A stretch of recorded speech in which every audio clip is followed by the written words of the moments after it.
Es claro que estamos preocupados, pero no porque hemos tenido la oportunidad por el partido que hemos hecho de ganar 3 puntos en el grupo.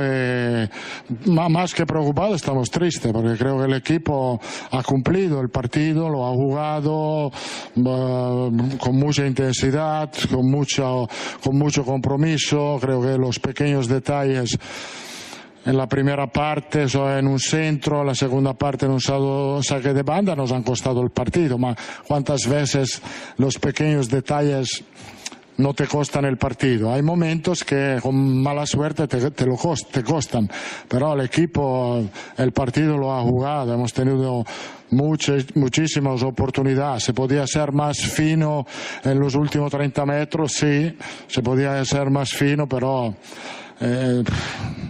es difícil de explicarla esta derrota por el partido jugado. Porque estos tipos de partidos, cuando tú tienes total control, son los pequeños detalles que lo determinan. Equipo como el Sheriff juega sobre los pequeños detalles. Estos nos han costado el partido. Puede ser una buena lección para el futuro, porque este tipo de partidos, los pequeños detalles, determinan un saque de banda, un centro, un corner, una falta inútil.